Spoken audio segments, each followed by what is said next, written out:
ya. Nah, kalau dia susah untuk dipahami, samar-samar maknanya gara-gara ketidakjelasan depan, belakang, atau ada pemisah seperti ini, maka masuk kategori at-taqidu al-lafzi. Nah, sama seperti contoh di sini. Ta'ala, sini. Nakun mithlaman ya talibu yastahiban. Ya, kita mau menjadi seperti dua orang sahabat istilahnya. Ya, asalnya ya talibnya coba diakhirkan. Ta'al atau ya talib. Ta'ala nakun mislaman yastahiban. Nah, itu bisa langsung dipahami. Wahai pelajar, sini ya kita jadi dua orang yang bersahabat misalkan. Tapi lihat di sini. Mislaman ya talibu yastahiban. Ini kadang-kadang kalau antum lagi bicara dialog bingung. Kok man ya talibu yastahiban kadang-kadang jadi susah untuk bisa dipahami dengan baik. Nah, kalau hal itu terjadi, maka disebut dengan at-taqidu al-lafzi. Baik, terakhir Pak Sarah,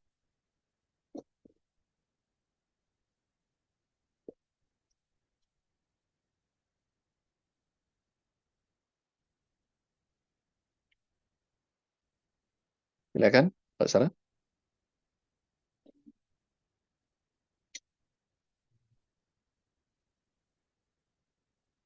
Baik, kalau belum bisa yang lain, yang Putri, silakan.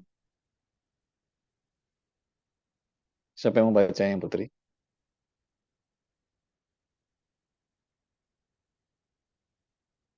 Yang keempat, at-taqidul ma'nawi. Silakan Saudari Nuril.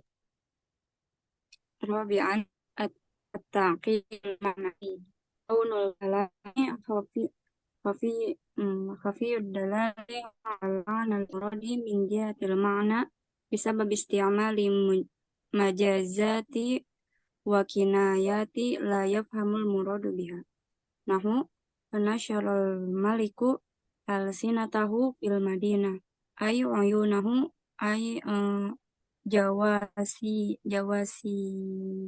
jawasiyas tahu. Baik. Yang keempat, at-taqidul ma'nawi. Kerumitan dalam makna.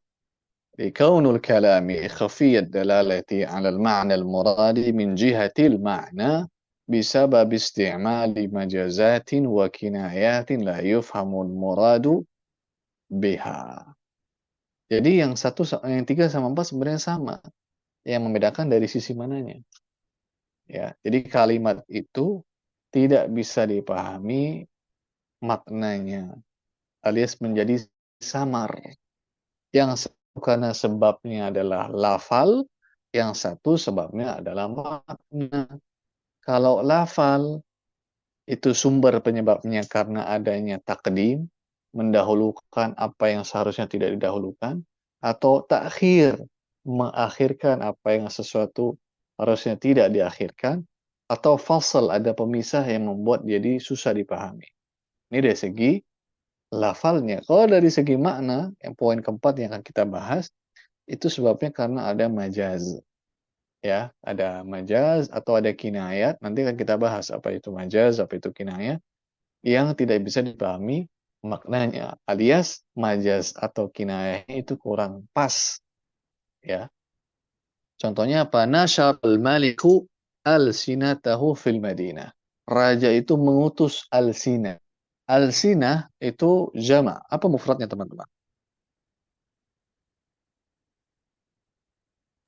Apa Lisan. mufrad? Lisan. Lisan. Nah, lisan itu artinya lisan. Biasanya kapan kita gunakan lisan? Itu untuk menggambarkan apa sih lisan itu, teman-teman? Ini lisan saya, misalkan. Maksudnya apa? Antum ketemu sama orang lain, antum memperkenalkan teman antum. Ini lisan saya. Biasanya apa yang dipahami? Ucapan gitu ya, Zak? Ucapan. Juru bicara. Nah, juru bicara. Ya, juru bicara. Maka ketika kalimat ini, raja mengutus lisannya di kota, yang dipahami apa? Mengutus juru bicaranya di tengah kota untuk menyampaikan info, pengumuman, atau apapun. Ya, itu yang kita pahami. Tapi ternyata yang diinginkan tuh bukan Bukan juru bicara, tapi apa? Uyun. Uyun. Uyun dari kata ain. Ain apa arti ain? Mata.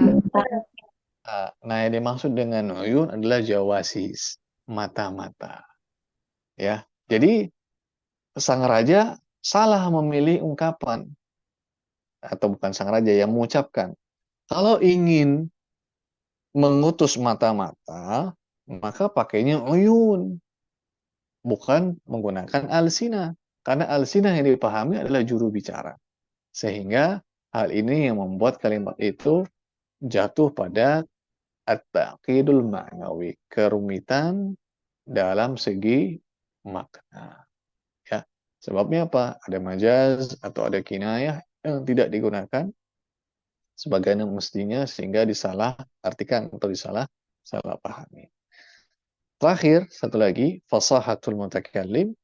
Kapan seseorang itu dikatakan punya label fasah?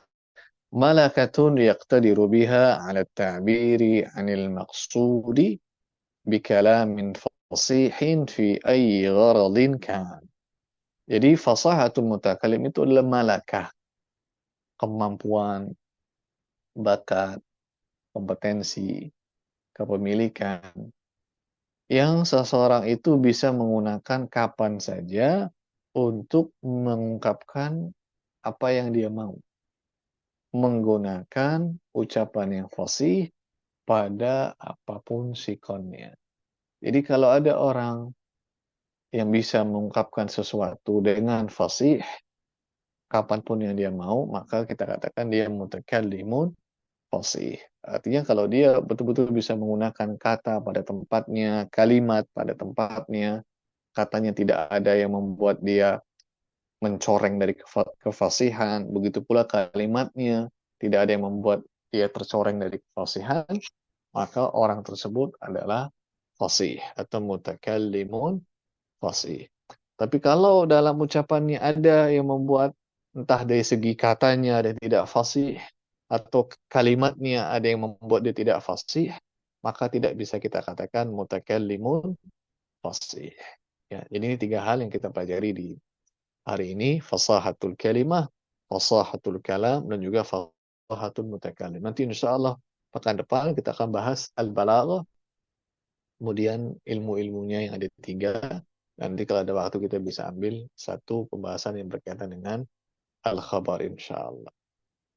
Sampai di sini dulu teman-teman. Ada yang ingin tanyakan?